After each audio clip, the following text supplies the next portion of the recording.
ওনারা দিয়েছেন। নিকটে গিয়ে এবার আমি মুসাফা করতে যাচ্ছি, তখন হাত টেনে নিয়েছেন। বলছে আগে যদি জানতাম আপনি কাফের তাহলে সালামের জবাবই দিতাম না। আমি বললাম কি করে বুঝলেন যে আমি কাফের? তবে আমি যখন কাফেরই যখন বলছেন, প্রথমে হাদিসটা শুনে নেন। রাসূল সাল্লাল্লাহু আলাইহি সাল্লাম বলেছেন, কেউ যদি তার ভাইকে, কেউ যদি তার মুসলিম ভাইকে কাফের বলে, আর সে যদি কাফের না হয়, যে বলছে সে নিজে কাফের।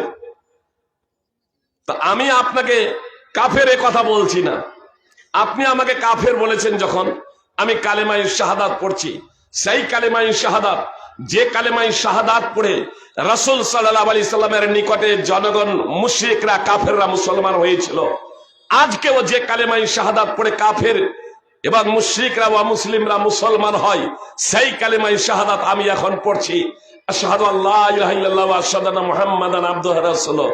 এখন আমি হলাম মুসলমান, এমন মুসলমান যে নিষ্পাপ মুসলমান। আপনারা পাপী টাপি হতে পারেন, তার কারণ নবী সাল্লাল্লাহু আলাইহি সাল্লাম বলেছেন, ইন্নাল ইসলাম ইয়াহদুমু মা কানা কাবলা, নিশ্চয়ই ইসলাম পূর্বের কুড়া মিটিয়ে দেয়। আপনাদের ধারণাটা আমি যেহেতু কাফের ছিলাম, আমি আপনাদের সামনে মুসলমান হলাম। এখন আসুন মুসাফাটা করি। চায়ের কাপ ফেলে দিয়ে ওরা হাঁটতে শুরু করেছে। কিসের ভিত্তিতে কাফের? শুধু এ নয়, আমরা জনগণ জন্মসূত্রে, যেমন এই ভারতের হিন্দুরা, ব্রাহ্মণরা মনে করে যে ব্রাহ্মণ হচ্ছে সব থেকে সম্মানিত ব্যক্তি। ব্রাহ্মণ হস্য মুখমাসি ধরজন্য কৃত উরু তদস্য যদ্বৈষ পদ্ভাং সন্ত্রবাজায়। আসলে 30 বছর আগে পড়েছি, আজকে দেখেও আসেনি এগুলো, আর বলারও ইচ্ছে ছিল না, প্রেক্ষাপটে চলে এলো, এজন্য রেফারেন্স দিচ্ছি না। ব্রাহ্মণ ঈশ্বরের মুখ থেকে সৃষ্টি হয়েছে, ঋগ্বেদ। ব্রাহ্মণ ঈশ্বরের মুখ থেকে সৃষ্টি হয়েছে, তার বাহু থেকে সৃষ্টি হয়েছে ক্ষত্রিয়, ঈশ্বরের উরু থেকে সৃষ্টি হয়েছে বৈশ্য, এবং পা থেকে সৃষ্টি হয়েছে শূদ্র। মন সংহিতে আছে বিদ্যাংশ্চৈব বিদ্যাংশ্চ ব্রাহ্মণ দৈব তন্মহৎ। ব্রাহ্মণ শিক্ষিতই হোক আর অশিক্ষিতই হোক, সে হলো মহান দেবতা। কেন? ও যে হয়েছে ঈশ্বরের মুখ থেকে, ও যে হয়েছে ঈশ্বরের মুখ থেকে। তো এইরকম মুসলমান শুধু সাধারণ মুসলমান না, ইয়ে মৌলবি মাওলানা পীর মনে করে আমি বেরেলি ঘরে জন্মগ্রহণ করেছি, তো আমি হলাম মুসলমান, বাকিরা হলো কাফের। নাউযুবিল্লাহি মিন যালিক। এ জন্মসূত্রে নিজেকে মুসলমান ভাবে। একজন পাক্কা বেনামাজি, একজন মদখোর, সুদখোর, তাকেও সে মুসলমান ভাবে। কিন্তু একজন নামাজি, যে তার মাযহাব মানে না, যে তার বংশে জন্মগ্রহণ করেনি, যে তার মাযহাবে জন্মগ্রহণ করেনি, তাকে সে কাফের আখ্যায়িত করে জন্মসূত্রে। ধর্মাবচষ্টে যশ্চ ইমাদিসুতি ব্রতাং সহসং গৃতাং নাম তম সহতে নৈব মজ্জতি। বলবেন যে ব্রেলি জন্মসূত্রেই দেখুন একেবারে কিভাবে মুসলিমের সাথে এর মিল রয়েছে। সুপ্রিয় ভ্রাতৃবৃন্দ, ভগ্নীগণ, আমি কালেমায়ে শাহাদাত পড়ছি, তারপরেও আমাকে মুসলমানও মানে মনে করে না। জি, কালেমায়ে শাহাদাত, অন্তরের মালিক আল্লাহ। বাহ্যিক ভাবে যুদ্ধের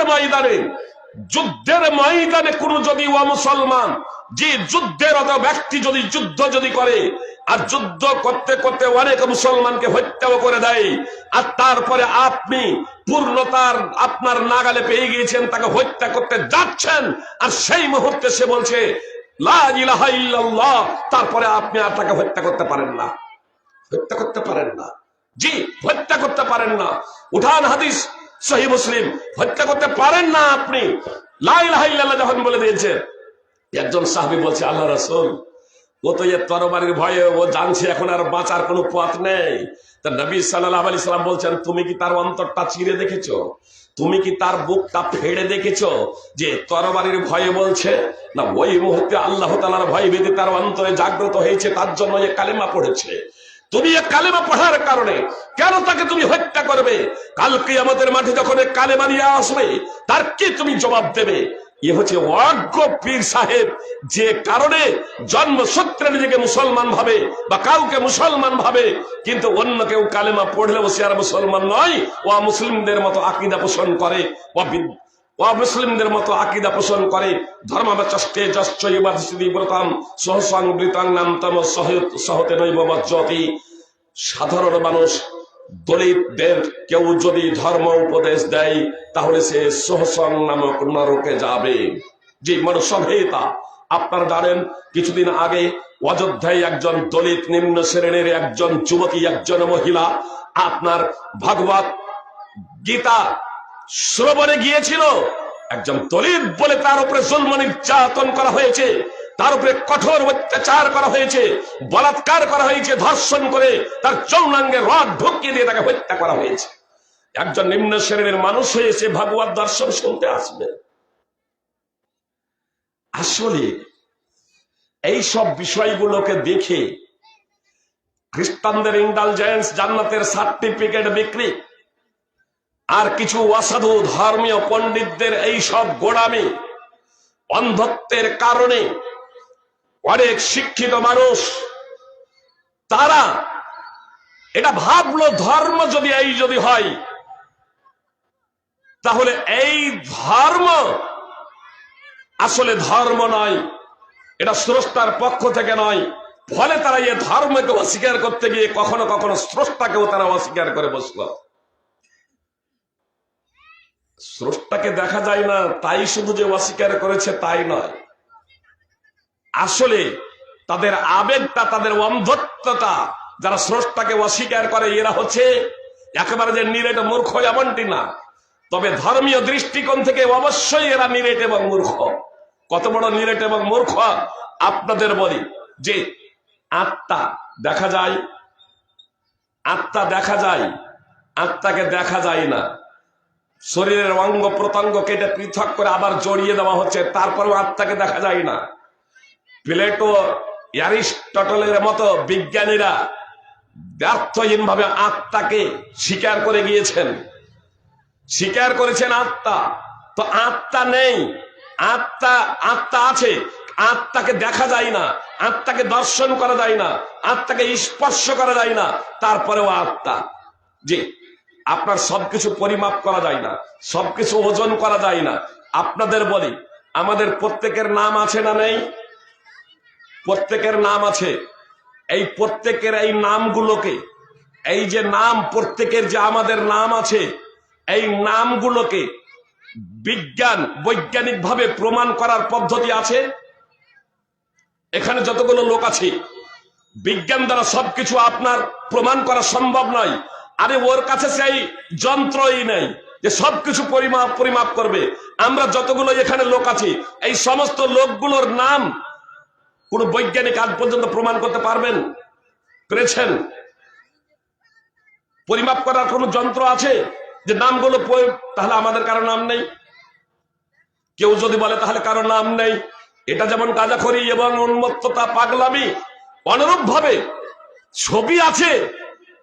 ছবি, আপনি ছবিকে মেনে নিচ্ছেন, অথচ চিত্রকর আপনি মানবেন না। আপনি সৃষ্টি মেনে নিচ্ছেন, অথচ স্রষ্টাকে আমি মানবেন না। আপনি লেখা মেনে নিচ্ছেন, অথচ আপনি লেখককে আপনি মানবেন না। যে এটা তো একেবারে চরমতম অজ্ঞতা। অবশ্য এই অজ্ঞতার পিছনে কিছু বিষয় রয়েছে, যে বিষয়গুলো ধর্মীয় পণ্ডিতদের বাড়াবাড়ি এবং অন্ধত্ব। সুপ্রিয় ভাই এবং বোন, বিশ্ববিধাতা প্রদত্ত জীবন ব্যবস্থা এ সকলের ঊর্ধ্বে ইসলামী দৃষ্টিকোণ থেকে বিশ্ববিধাতা প্রদত্ত জীবন ব্যবস্থা অনুযায়ী মুসলিম ছাড়া কেউ জান্নাতে যাবে না। কথা খুব মনোযোগ দিয়ে শুনুন। জি, মুসলিম ছাড়া কেউ জান্নাতে যাবে না। কোরআন এবং সুন্নায় আছে। আমি কোরআন এবং সুন্নাহর কথা আমি নির্দ্বিধায় বলতে পারি। জি, ভারতীয় সংবিধান প্রত্যেকে আপন আপন ধর্ম পালন করার স্বাধীনতা দিয়েছে। কেউ যদি সরকারি টাকায় যদি মন্দির যদি তৈরি করতে পারে, তবে আমি আমার স্বাধীনতায়, বাক স্বাধীনতায় আমি আমার ধর্মের কথা প্রচার এবং প্রসার করতে পারি। আপনি পারেন? জি, সুপ্রিয় ভাই এবং বোন, অতএব আপনি নির্দ্বিধায় বলুন যে মুসলিম ছাড়া কেউ জান্নাতে যাবে না। আল্লাহ তাআলা পবিত্র কোরআনে বলেন, ওয়ামান ইয়াবতাগি গায়রাল ইসলামে দীনান ফালা ইউকবালা মিনহু ওয়া ফিল আখিরাতি মিনাল খাসিরিন। যে কেউ ইসলাম ছাড়া অন্য কোন জীবন ব্যবস্থা ধর্ম অনুসন্ধান করবে তা তার নিকট থেকে কিঞ্চিত মাত্র গ্রহণ করা হবে না, আর আখিরাতে পরকালে সে হবে ক্ষতিগ্রস্তদের অন্তর্ভুক্ত। সূরা আলে ইমরান 3 নম্বর সূরার 85 নম্বর আয়াত। ওয়া মুসলমান যারা আছেন, হিন্দু জৈন খ্রিস্টান বৌদ্ধ ইহুদি যারা আছেন, কলভিল চামার মুজি মেথর যারা আছেন, এক্ষুনি আপনারা ঘাবড়ে যাবেন না যে তাহলে শুধু এই মুসলমানরাই জান্নাতে যাবে, আমরা জান্নাতে যাব না। জি, আমি বলেছি এবং আমি এ কথার উপরে অটল যে মুসলমান ছাড়া কেউ জান্নাতে যাবে না। তবে মুসলমানকে এটা এখনো আমি বলিনি, মুসলিমকে এটা আমি বলিনি। জি, প্রত্যেকটা শিশু ফিতরাতের উপরে জন্মগ্রহণ করে, অর্থাৎ ইসলামের উপরে জন্মগ্রহণ করে, সত্যকে মানার যোগ্যতা নিয়ে, তাওহীদকে গ্রহণ করার যোগ্যতা নিয়ে জন্মগ্রহণ করে, এক কথায় মুসলিম হিসেবে জন্মগ্রহণ করে। জন্মসূত্রে আমরা সবাই সমান, কেউ ঈশ্বরের মুখ থেকে, কেউ স্রষ্টার মুখ থেকে, কেউ স্রষ্টার বাহু থেকে, কেউ স্রষ্টার উরু থেকে, কেউ স্রষ্টার পা থেকে সৃষ্টি হয়েছে। এ দাবি মিথ্যা এবং এ দাবি হচ্ছে অবাস্তব। স্বয়ং বিশ্ববিধাতা আল্লাহ তাআলা তিনি দায়িত্বহীনভাবে ঘোষণা করেছেন, ইয়া আইয়ুহান নাস ইন্না খলাকনাকুম মিন যাকারিন ওয়া উনসা ওয়া জাআলনাকুম শুউবান ওয়া কাবাইলা লিতাআরাফু ইন্না আকরামাকুম ইনদাল্লাহি আতকাকুম।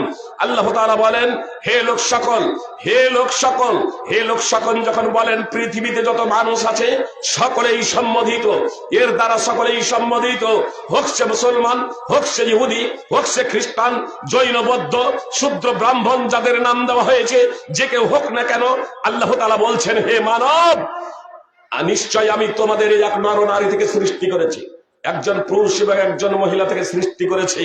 ওয়াজআলনাকুম শুউবান ওয়া কাবাইলা লিতাআরাফু, এবং আমি তোমাদেরকে বিভিন্ন গোত্র বা জাতিতে বিভক্ত করেছি আপোষে পরিচিতি লাভের জন্য, একে অপরের থেকে শ্রেষ্ঠতর নয়।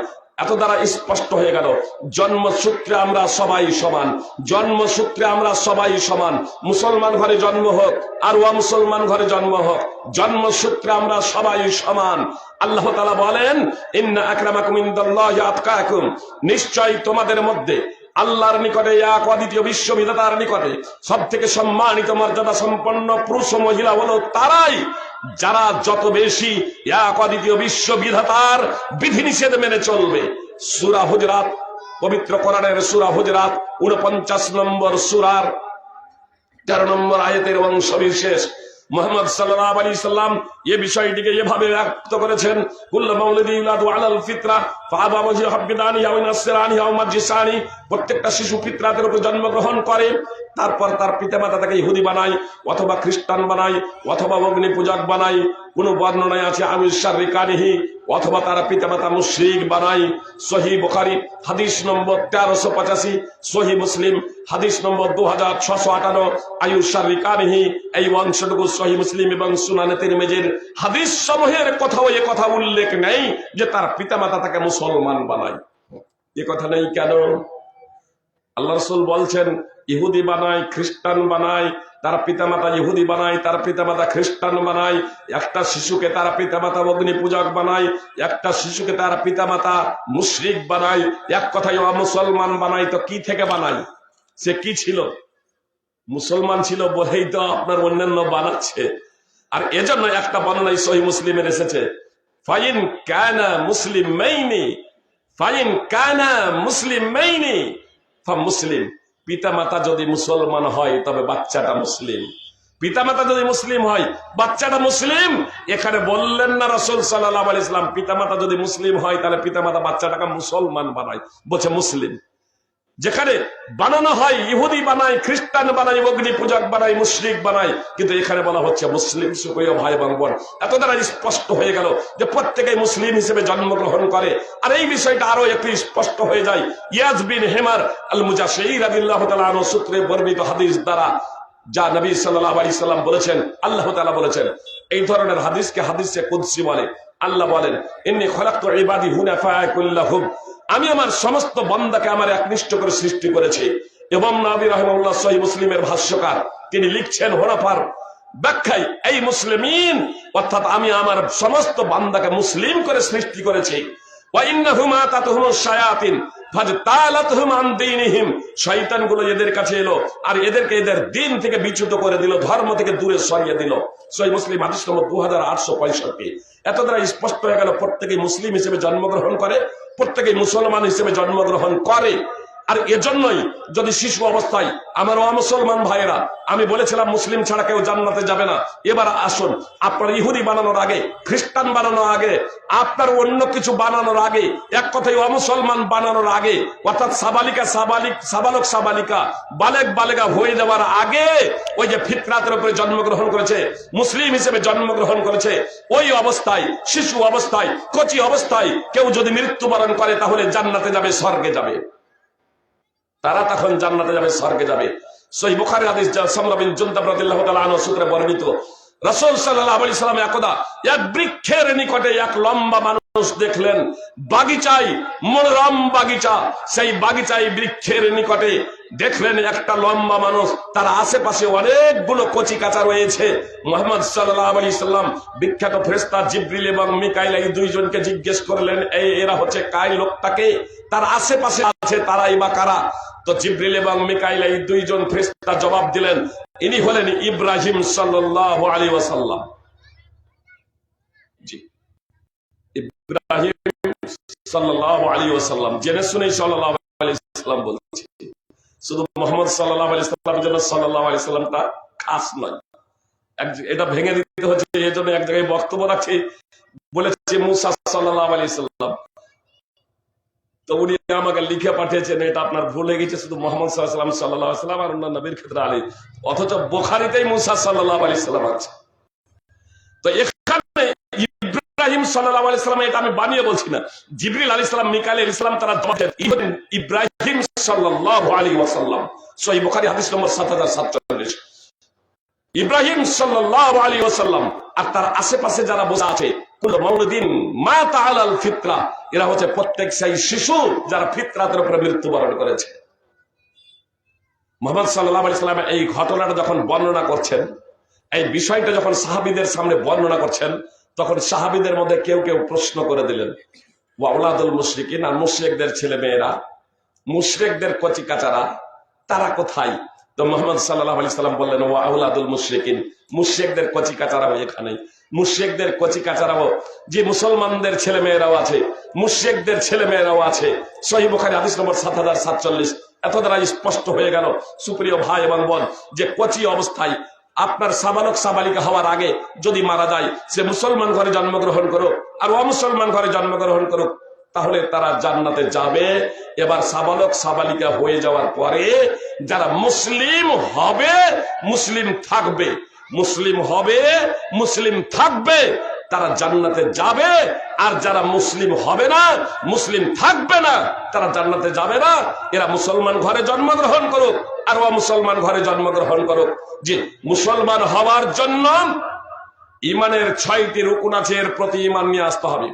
আল্লাহর প্রতি ইমান, তার মালাইকা ফেরেশতাদের প্রতি ইমান, সমস্ত আসমানি গ্রন্থের উপরে ইমান, সমস্ত নবী রাসূলদের প্রতি ইমান, আখিরাত পরকালের প্রতি ইমান, ভাগ্যের ভালো মন্দের প্রতি ইমান। সহিহ মুসলিম হাদিস নম্বর 8। সুপ্রিয় ভাতৃবৃন্দ ও ভগিনীগণ, মনে করুন, উদাহরণ দিই আপনাদের, যে ইহুদি, এই ইহুদি আমার সামনে এসে বলছে, মুহাম্মদকে আমি নবী বলে মানি না। মুহাম্মদ সাল্লাল্লাহু আলাইহি সাল্লাম প্রসঙ্গে বলছে যে একে আমরা নবী বলে মানি না।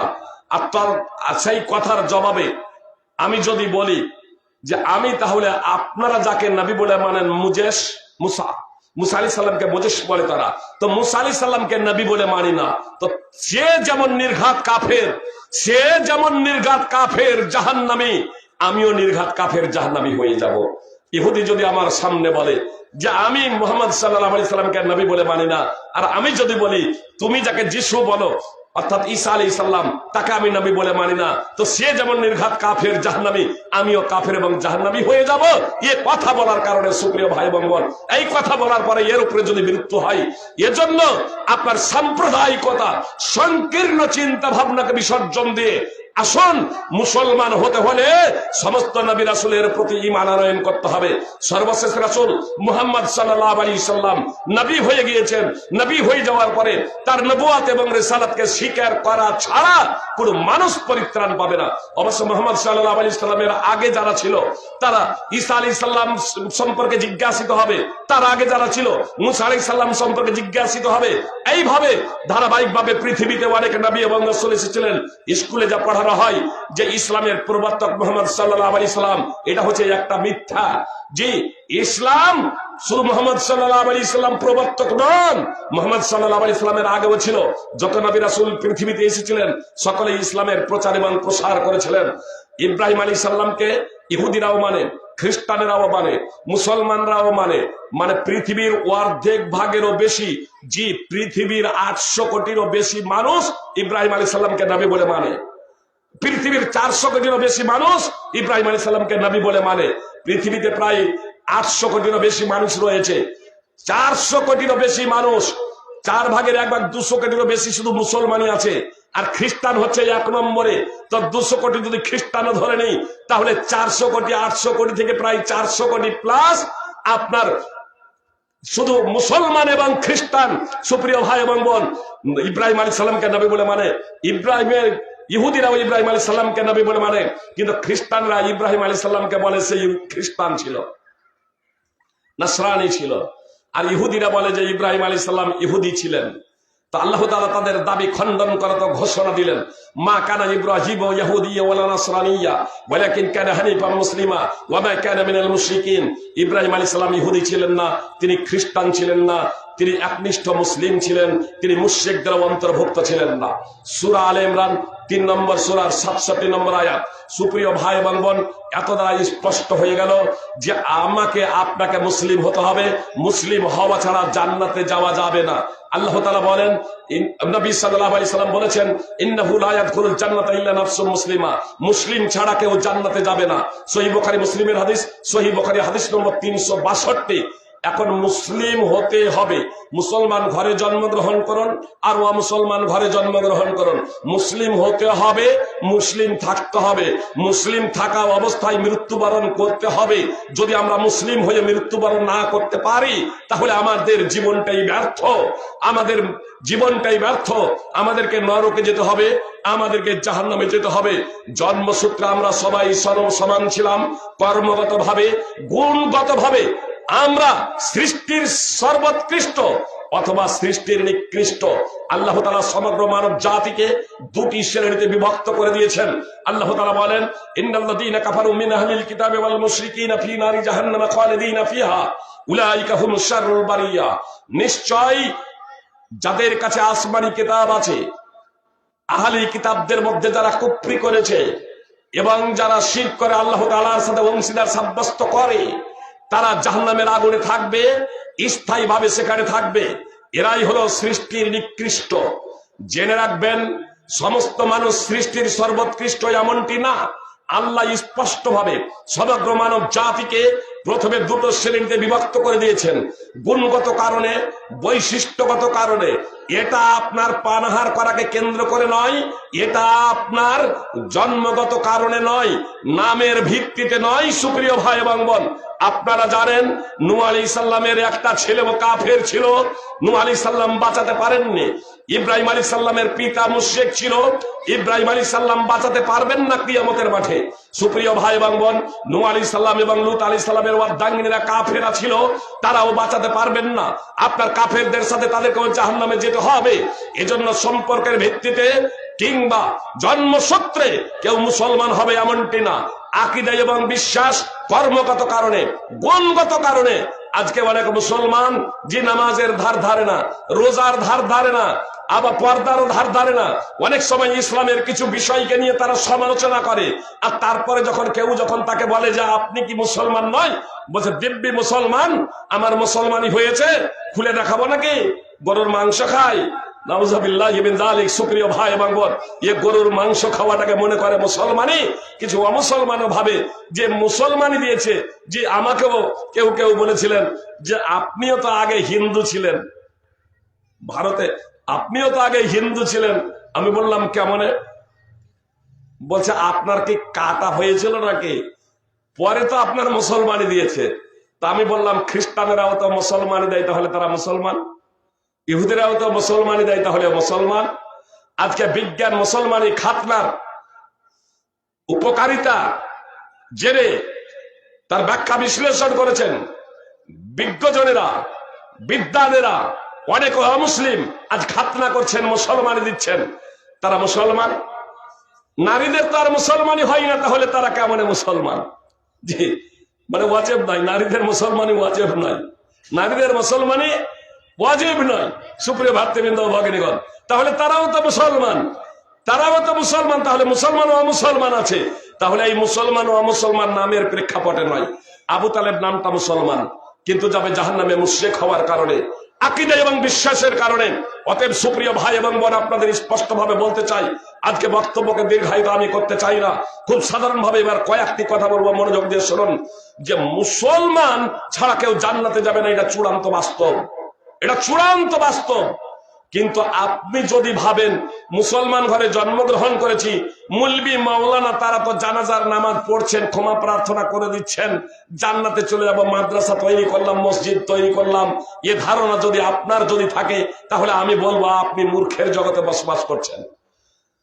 আপনি যেখানে জান্নাত জাহান্নামের ব্যাপারে সন্দেহ পোষণ করছেন, আল্লাহ আছে কিনা এই সন্দেহ পোষণ করছেন, ইসলামের বিধিবিধান নিয়ে আপনি সমালোচনা করছেন, আপনি আল্লাহকে চেনেন না, নবী সাল্লাল্লাহু আলাইহি সাল্লামকে জানেন না, ধর্ম কি বুঝেন না, নামাজ কি জানেন না, আর তারপরেও আপনি জান্নাতে যাবেন, শুধু মুসলিম ঘরে জন্মগ্রহণ করেছেন, আপনার নামটি মুসলমান, আপনি গরুখান্তায় জান্নাতে যাবেন, এ ধারণা যদি আপনার থাকে, তাহলে আমি বলবো আপনি মূর্খতার জগতে বসবাস করছেন। আর আলেম ওলামা আজকে আমরা জানাজার নামাজ পড়িয়ে দিচ্ছি, কেউ এটা ভেবে নেবেন না যেটা ধর্ম।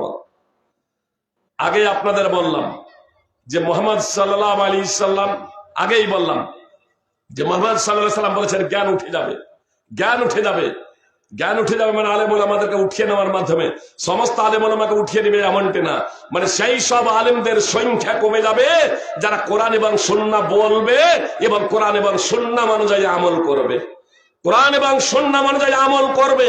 এই ধরনের আলেমদের সংখ্যা কমে যাবে।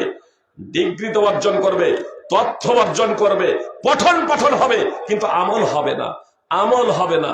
জি, আপনার বটতলা মাদ্রাসায়, ফারাক্কা বটতলা মাদ্রাসায় আপনার গত 6ই ডিসেম্বর জালসা হচ্ছিল। লালমাটি মাদ্রাসার প্রধান শিক্ষক নূর আলম সালাফি হাফিজাহুল্লাহ, একজন যোগ্য আলেম, নিঃসন্দেহে একজন যোগ্য আলেম, তিনি নামাজ ছেড়ে দেওয়া কুফর এবং শিরক এ প্রসঙ্গে আলোচনা করতে করতে নির্যাস টানলেন যে সঠিক কথা হলো এটাই যে নামাজ যদি না পড়ে, মানুষ যদি নামাজ যদি ছেড়ে যদি দেয়, নামাজ যদি না যদি পড়ে, তাহলে তারা আর মুসলমান নয়, এটাই হচ্ছে সঠিক।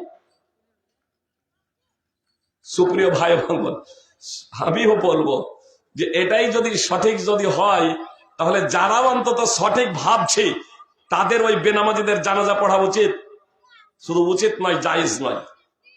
সূরা তাওবা 9 নম্বর সূরার 113 নম্বর আয়াত তাফসীর সহ অধ্যয়ন করুন। যদি ওই বেনামাজি অবস্থায় যদি মারা যায়, যে বছরকে বছর নামাজ পড়ে না, যারা বলবেন যে জুমার যে নামাজ পড়ছে, তো 35 ওয়াক্তের মধ্যে 1 ওয়াক্তের নামাজ যে পড়ে তাকে নামাজি বলে, তাকে নামাজি বলে। আর যদি জুমার নামাজ বলেন, তো আমাদের মা বোনেরা যারা বেনামাজি, আল্লাহ আমাদের হেদায়েত দান করুক, হেদায়েত দান করুক। সুপ্রিয় ভাই এবং বোন, কথা একটু মনোযোগ দিয়ে শুনবেন। মুহাম্মদ সাল্লাল্লাহু আলাইহি সাল্লাম আব্দুল্লাহ বিন উবাই বিন সালুলের জানাজার নামাজ পড়েছিলেন, ক্ষমা প্রার্থনা করেছিলেন, কোনো লাভ দিবেন আব্দুল্লাহ বিন উবাই বিন সালুলের।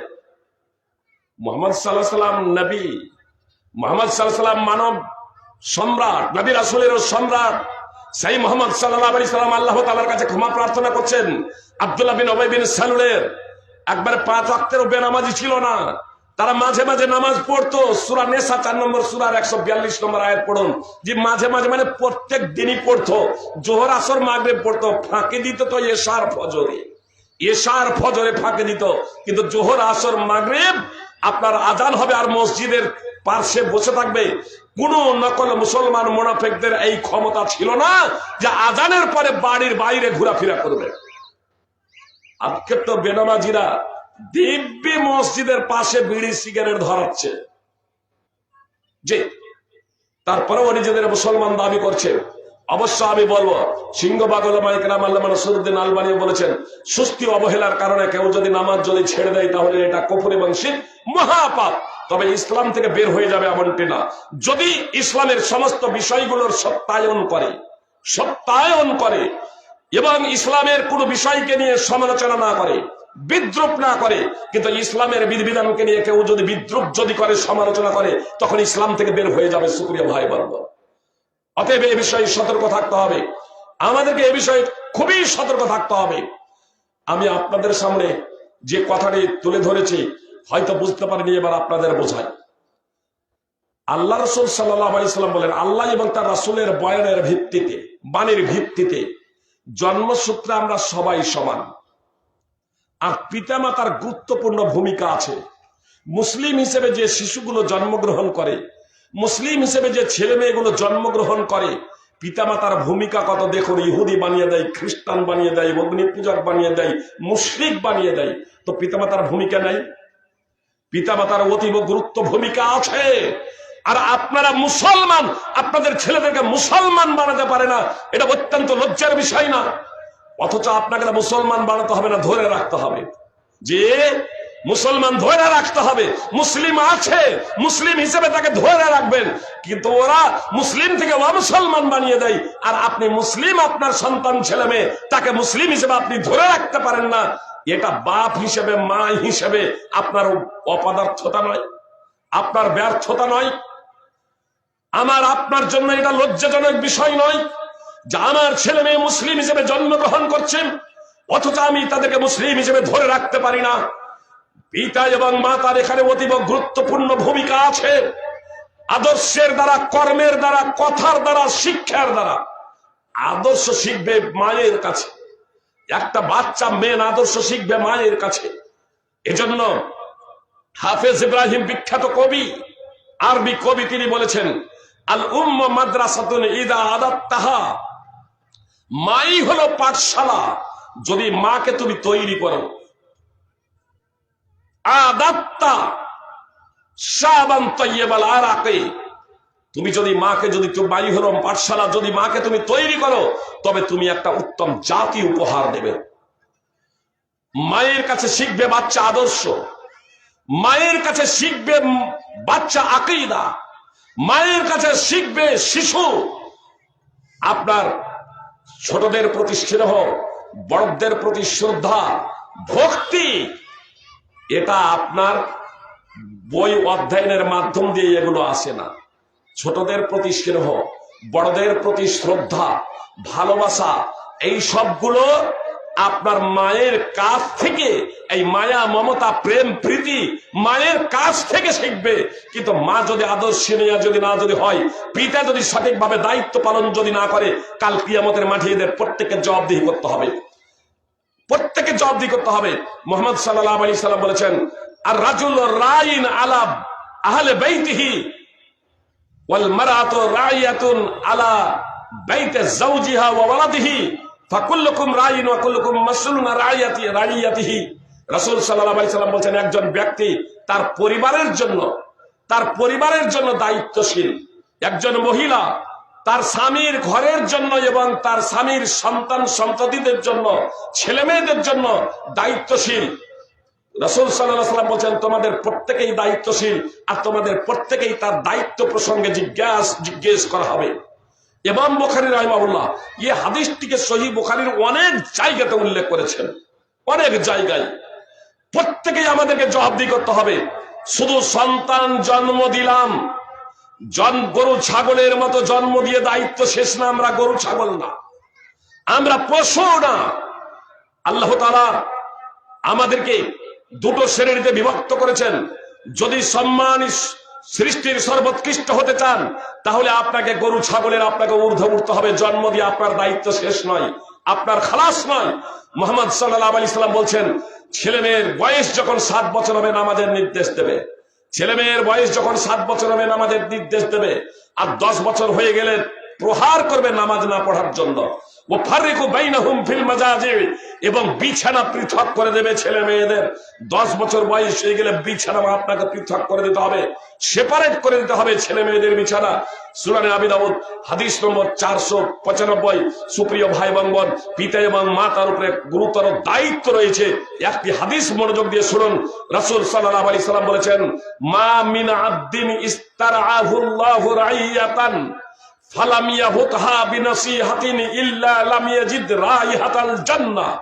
সহিহ বুখারী এবং মুসলিমের হাদিস। আল্লাহ যখন তার কোনো বান্দাকে দায়িত্ব দেন, আল্লাহ যখন তার কোনো বান্দাকে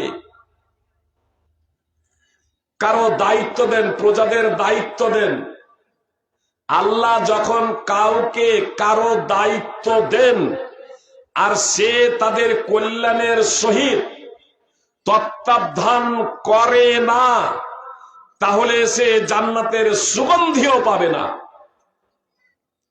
আমার আপনার যে সন্তান, কথা মনোযোগ দিয়ে শুনুন, আমার আপনার সন্তান আছে, ওই সন্তানদের আমরা হচ্ছে দায়িত্বশীল, তাদের কল্যাণ কামনার সহিত আমাদের তত্ত্বাবধান করতে হবে। ফাইজি সাহেব বলবেন যে ফাইজি সাহেব কি কথা বলছেন? বাচ্চা ছেলেটা ঘুমিয়ে থাকে, শীতের সময় সকাল 6টায় বাড়ির দরজায় গাড়ি চলে আসছে স্কুলে পাঠানোর জন্য, ওই ঘুম থেকে টেনে হিচড়ে বাচ্চাটাকে জাগিয়ে সাজিয়ে ওই গাড়িতে তুলে দেই। বাচ্চা কান্না করে, সেই কান্নার মায়া মমতা ভুলে গিয়ে, মায়ের অন্তরে মমতা থাকে বাচ্চার, সেই মমতা ভুলে গিয়ে বাচ্চাকে, বাচ্চার ভবিষ্যৎকে কেন্দ্র করে আপনার স্কুলে পাঠিয়ে দিই। জি সুপ্রিয় ভাই এবং বোন, বেশ ভালো কথা, আপনি আপনার বাচ্চাকে স্কুলে পাঠিয়ে দিয়েছেন। মুহাম্মদ সাল্লাল্লাহু আলাইহি সাল্লাম বললেন কল্যাণের সহিত তত্ত্বাবধান। আপনি আপনার বাচ্চাকে ইংলিশ মিডিয়ামে পাঠিয়ে দিয়েছেন। আপনি আপনার বাচ্চাকে অজগর আসছে তেড়ে, আয়ামটি খাবো পেড়ে, এ চুরি শিক্ষা করতে পাঠিয়েছেন, কল্যাণের সহিত পাঠিয়েছেন, কল্যাণ কামনা করছেন, তার ভবিষ্যৎ উজ্জ্বল হোক এটা কামনা করছেন। সুপ্রিয় ভাই এবং বোন, আমি একটু অন্তরের গহীন থেকে আপনাকে এই বিষয়টা ভাবতে বলছি। বলো না, আপনার বাড়িতে যদি আগুন যদি লেগে যায় আর বাচ্চা ছেলে মেয়ে, আপনার স্ত্রী, আপনার পরিবার, তারা যদি বিভোর ঘুমে ঘুমিয়ে থাকে, তাহলে ওই ঘুমন্ত অবস্থায় ছেড়ে দিয়ে আগুন লেগেছে এটা দেখে আপনি কি বাড়ি থেকে একাই বের হয়ে যাবেন, নাকি আপনার ছেলে মেয়ে পরিবারকে নিয়ে বের হওয়ার প্রচেষ্টা করবেন, সর্বাত্মক ভাবে প্রচেষ্টা করবেন নিজের পরিবারকে আগুন থেকে বাঁচাবেন না? তাদেরকে বাঁচানোর জন্য সর্বাত্মক আমরা প্রচেষ্টা করে থাকি। এই পৃথিবীর আগুনটা কি জাহান্নামের আগুন থেকে হালকা? মুহাম্মদ সাল্লাল্লাহু আলাইহি সাল্লাম বলছেন জাহান্নামের আগুনের 70 ভাগের 1 ভাগ হচ্ছে এই পৃথিবীর আগুন। জাহান্নামের আগুনের যে তীব্রতা, জাহান্নামের আগুনের যে প্রখরতা, আপনার সেই প্রখরতাকে পৃথিবীর আগুনের তীব্রতা ও প্রখরতা 70 ভাগের 1 ভাগ। তো এই আগুন থেকে বাঁচানোর জন্য যদি আমাদের এত তৎপরতা দেখা যায়, তো জাহান্নামের আগুন থেকে বাঁচানোর জন্য আমাদের তৎপরতা নেই কেন? আমি বলছি না আপনাকে ইংলিশ শিখাতে হবে না, আমি বলছি না আপনাকে পার্থিব শিক্ষা দিতে হবে না, কিন্তু আপনার জন্য যে শিক্ষাটা অপরিহার্য, কম্পালসারি, সেই শিক্ষা থেকে বঞ্চিত রেখে আপনি সেই শিক্ষা দিচ্ছেন যা কেবলমাত্র এই দুনিয়াতেই কাজে দেবে, মৃত্যুর সাথে সাথে শেষ হয়ে যাবে। এমনকি ইমান লুণ্ঠনকারী আপনি শিক্ষা দিচ্ছেন, এমন প্রতিষ্ঠানে পাঠাচ্ছেন যে প্রতিষ্ঠানে শিক্ষা অর্জনের মাধ্যম দিয়ে আপনার ছেলে আপনারই ঘাড় ধাক্কা দিয়ে বের করে দেবে। যে অদূর ভবিষ্যতে আপনি সৌদি আরবে জানে একটাও বৃদ্ধাশ্রম খুঁজে পাবেন না। আপনি সৌদি আরবে জানে একটাও বৃদ্ধাশ্রম খুঁজে পাবেন না। আমাদের ভারত বাংলাদেশে বৃদ্ধাশ্রম নেই কেন? বৃদ্ধাশ্রম আপনি সৌদিতে যাবেন, একটাও বৃদ্ধাশ্রম খুঁজে পাবেন না, একটাও বৃদ্ধাশ্রম খুঁজে পাবেন না। এর জন্য এসআইআর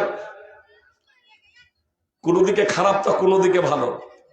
যারা বাপ মাকে ওই বৃদ্ধাশ্রমে রেখে এসেছিল, অন্তত এসআইআর এর মাধ্যমে বাপ মার খোঁজটা একটু নিতে গিয়েছে যে কেমন আছে, বাপ বলে স্মরণ হয়েছে। সুপ্রিয় ভাই এবং বোন, আসলে আপনি আপনার ছেলে এবং মেয়ের যদি আসলেই হিতাকাঙ্ক্ষী হতেন, আসলেই যদি কল্যাণ কামনা করতেন তাহলে আপনি অবশ্যই যেটা অপরিহার্য কম্পালসারি শিক্ষা সেই শিক্ষা দিতেন। মুহাম্মদ সাল্লাল্লাহু আলাইহি সাল্লাম বলছেন, তালাবুল ইলমি ফারিদাতুন আলা কুল্লি মুসলিম, প্রত্যেক মুসলিমের জন্য জ্ঞান অর্জন করা অপরিহার্য। এখানে যে জ্ঞানের কথা বলা হলো, এই জ্ঞানটা হচ্ছে ওহীর জ্ঞান।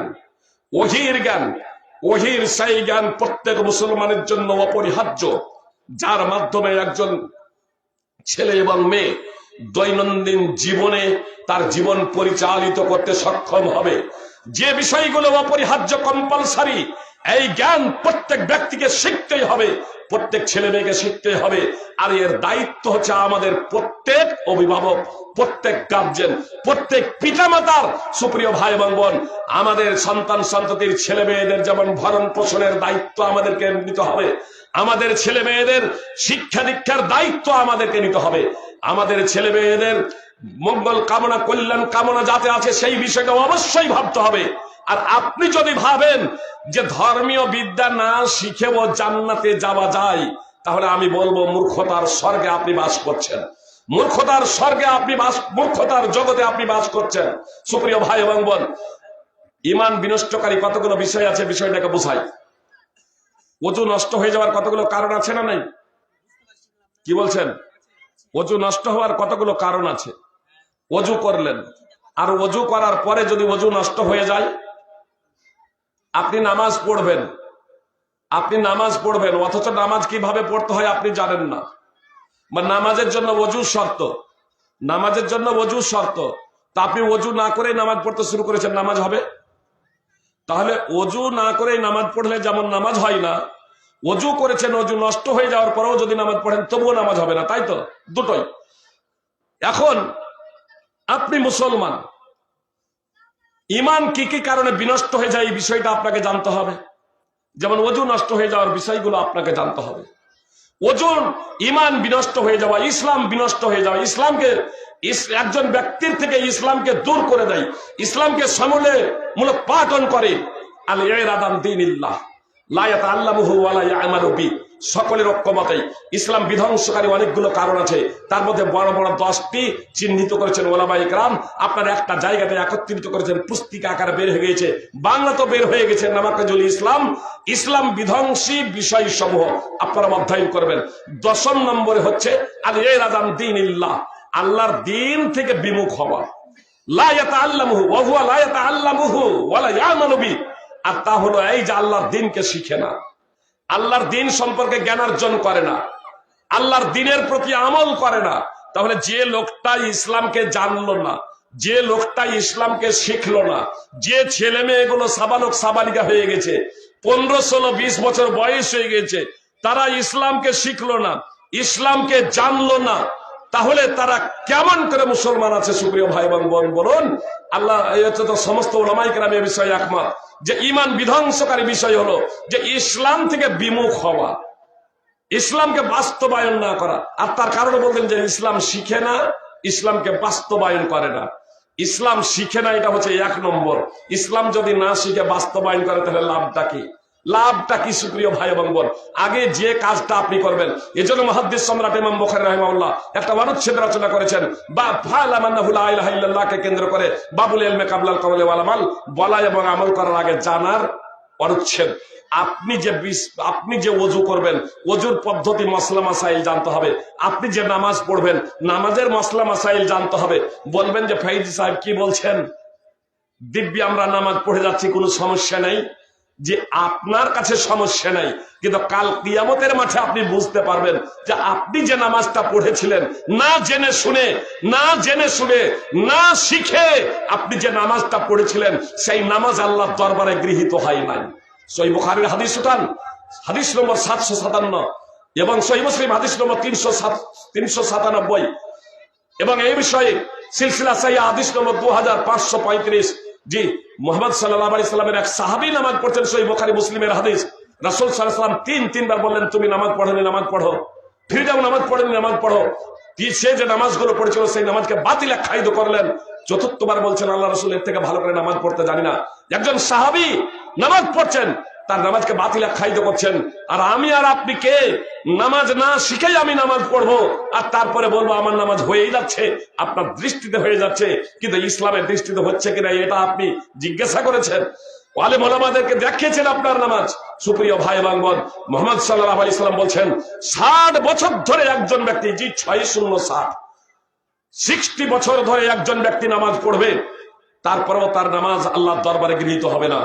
রুকু যদি পূর্ণ আকারে করেছে তো সাজদা পূর্ণ আকারে করেনি, আর সাজদা যদি পূর্ণ আকারে করেছে তো রুকু পূর্ণ আকারে করেনি।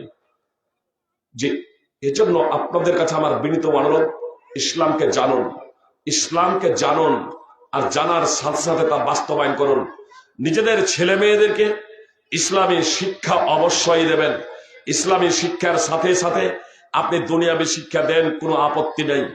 আপনি আপনার ছেলেকে আইপিএস বানান, আইএস বানান, ইঞ্জিনিয়ার, ব্যারিস্টার, একজন সৎ ভালো ব্যবসায়ী, সৎ একজন ডাক্তার, জি আপনি বানান, কোনো সমস্যা নেই। তাহলে মুসলিম বানান, ভালো আদর্শবান মানুষ বানান। আপনি আমি যখন এই কাজটা যখন করতে সক্ষম হব, ইনশাল্লাহ আমাকে রিস্কের জন্য চিন্তা করতে হবে না, সুখ এবং শান্তি লাভ করবো এই পার্থিব জগতেই। আর মৃত্যুর পরে ইনশাআল্লাহ প্রকৃত সুখ এবং শান্তি আপনি লাভ করবেন, আপনারাই লাভ করবেন, যারা পবিত্র কোরআন এবং সুন্নাহকে যথাযথভাবে বাস্তবায়ন করবেন। আল্লাহ তাআলা বলছেন, ওয়া মান ইয়াত্তাকিল্লাহ ইয়াজআল লাহু মাখরাজা, যে আল্লাহকে ভয় করে আল্লাহ তার জন্য উত্তরণের পথ বের করে দেন।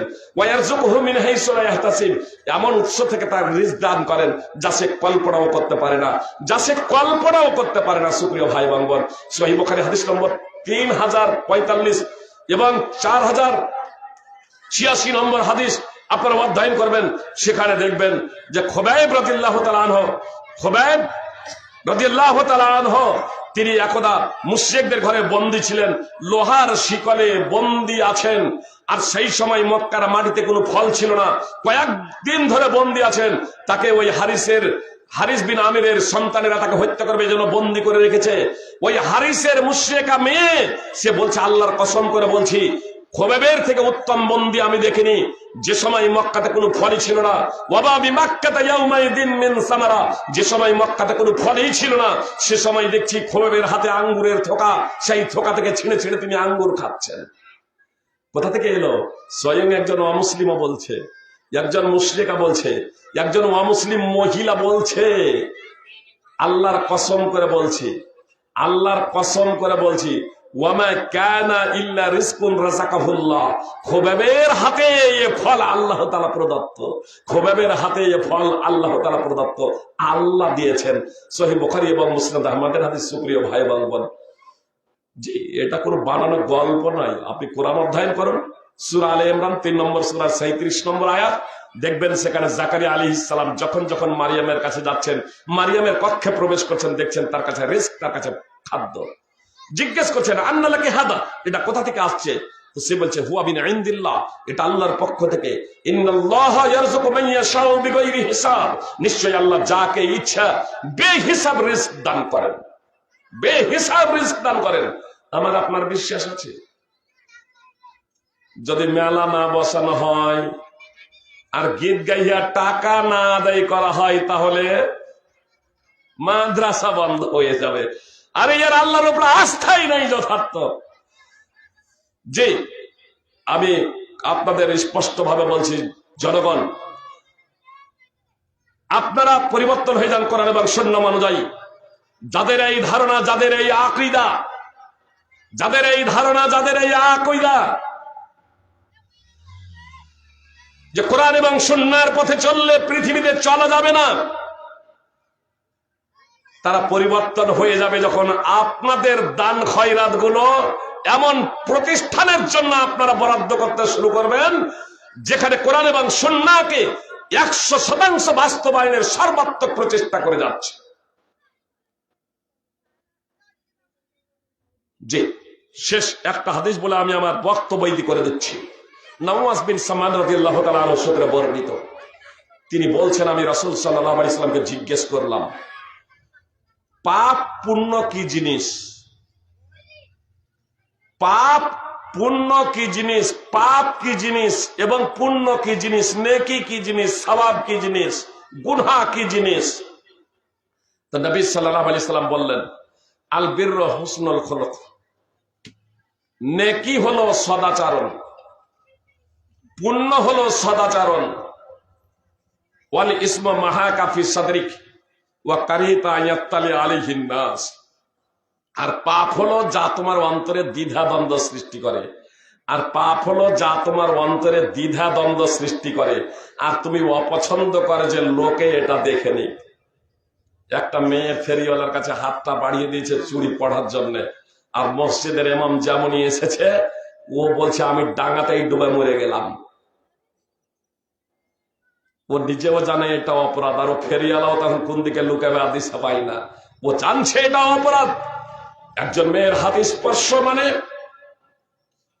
না যাই হারাম, ও জানছে। মসজিদ থেকে বের হয়ে পকেট থেকে বের করে বিড়ি টানছে, আর সামনে পড়ে গেছে একেবারে মৌলভী সাহেব, আর সঙ্গে সঙ্গে ওই বিড়িটাকে একেবারে জুতার তলে। যদি এটা যদি ভালো যদি হতো, তবে ও ভদ্রলোক তোমার জুতার তলে কেন এক টান দেওয়ার পরেই তুমি জুতার তলে কেন দাও তারে? তুমি এটা লুকাও কেন? পাপ। নবী সাল্লাল্লাহু আলাইহি সাল্লাম বলেছেন পাপ তোমার তুমি পাপ হলো এটাই যে তোমার অন্তরে দ্বিধাদ্বন্দ্ব সৃষ্টি করে, আর তুমি মনে তুমি অপছন্দ করে যে লোকে এটা দেখে নিক, লোকে এটা জেনে যাক। নেশাজাত দ্রব্য অবশ্য হারাম, এতে সন্দেহের কোনো অবকাশ নেই।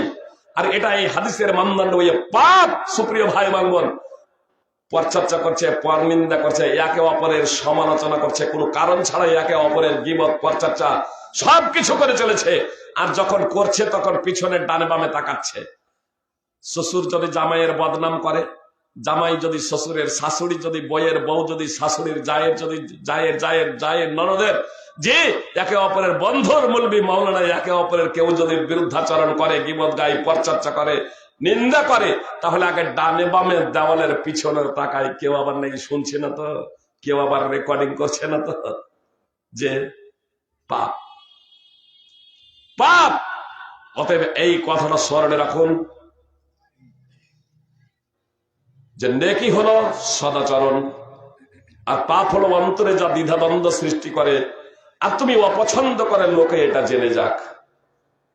অতএব আপনাদের কাছে শেষে এ কথাই বলবো, আসুন আমরা নিজেরা দিনকে জানি, আমরা নিজেরা দিনকে শিখি, এবং আমাদের ছেলে মেয়েদের সাধ্য মতো দিন শিখানোর প্রচেষ্টা করি। আমি আগেই বলেছি, আপনার ছেলেকে আপনি ইংলিশ শিখান, আইপিএস বানান, ভালো ব্যবসায়ী বানান, প্রতিষ্ঠিত ব্যবসায়ী বানান, আপনি যাই বানান না কেন, আপনি আপনার ছেলেকে মুসলিম বানান, প্রকৃত মানুষ বানান।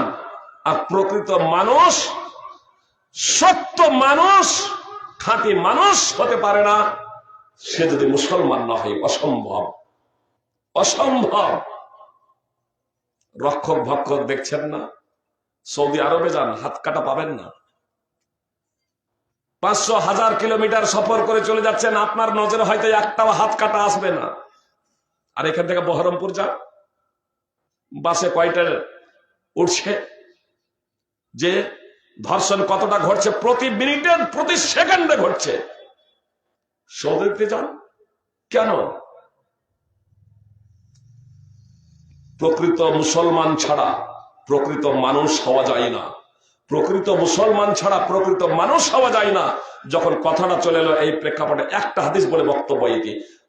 ইমাম বুখারীর আল আদাবুল মুফরাদে হাদিস পাবেন, মুসনাদ আহমদে পাবেন, হাদিস নম্বর 9675।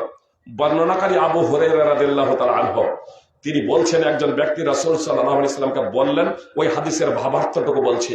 একজন ব্যক্তি আল্লাহ রাসূল সাল্লাল্লাহু আলাইহি সাল্লামকে বললেন যে একজন মহিলা আছে, বেশি নামাজ পড়ে, মানে ফরজ নামাজ তো পড়েই, নফল নামাজও অনেক পড়ে, ফরজ রোজা তো রাখেই, নফল রোজাও অনেক রাখে, যাকাত তো দেয়, নফল দান খায়রাত তো অনেক করে, ওয়াতুজি জিরানাহা বিলিসানিহা, কিন্তু তার জবানের দ্বারা প্রতিবেশীকে কষ্ট দেয়। মুহাম্মদ সাল্লাল্লাহু আলাইহি ওয়াসাল্লাম বললেন হিয়া ফিন্নার, সে জাহান্নামে যাবে। বলা হলো একজন মহিলা আছে, ফরজ নামাজ তো পড়ে কিন্তু নফল খুব বেশি পড়তে পারে না, ফরজ পড়ে সুন্নাত পড়ে, নফল বেশি পড়তে পারে না। ফরজ রোজা রাখে, নফল রোজাও রাখে, কিন্তু বেশি রাখতে পারে না। আর গরিব মানুষ দান খয়রাত করে, হালকা দান খয়রাত করে, খুব বেশি বেশি দান খয়রাত করতে পারে না। ওয়ালা তুজি জিরানহা বিলিসানিহা, কিন্তু তার জবানের দ্বারা প্রতিবেশীকে কষ্ট দেয় না। তো মুহাম্মদ সাল্লাল্লাহু আলাইহি সাল্লাম বলেন হিয়া ফিল জান্নাহ, এই মহিলাটি জান্নাতে যাবে। কেন? প্রথম মহিলাটি আল্লাহর হক আদায় করেছে, কিন্তু বান্দার হক আদায় করেনি, সদাচরণ করেনি, লোকের সাথে ভালো ব্যবহার করেনি, কষ্ট দিয়েছে, এজন্য জাহান্নামে যাবে। আর পরের মেয়েটি এটি পিছনের মেয়েটি, যে মেয়েটি পরের বর্ণনা করলাম, মেয়েটি আল্লাহর হক আদায় করেছে আর প্রতিবেশীরও, পাড়া প্রতিবেশীরও হক আদায় করেছে, একে অপরের মানুষের হক আদায় করেছে। সুপ্রিয় ভাই এবং বোনের জন্য জান্নাতে মুসলমান হতে হলে, প্রকৃত মুসলমান হতে হলে আপনাকে ভালো মানুষ হতে হবে, আর ভালো মানুষ হতে হলে প্রকৃত মুসলমান হতে হবে। প্রকৃত মুসলমান ছাড়া আপনি ভালো মানুষ হতে পারেন না। অতএব আল্লাহ তাআলার কাছে শেষে প্রার্থনা করি, আল্লাহ তুমি নিজ রহমতে আমাকে সেই কাজ করার তৌফিক দান করো যার মাধ্যমে তুমি সন্তুষ্ট হয়ে যাবে। আমার সকল ভাই বোন যারা শুনছেন তাদের সকলকে হি আল্লাহ সেই তৌফিক দাও, সেই ক্ষমতা দাও, যার মাধ্যমে হক ও বাতিলের মাঝে, সত্য এবং মিথ্যার মাঝে পার্থক্য নির্ণয় করতে সক্ষম হবে। আল্লাহ তুমি আমাদের জানা বা জানা, ইচ্ছাকৃত অনিচ্ছাকৃত ভাবে যেসব গুনাহগুলো হয়ে গেছে, পাপ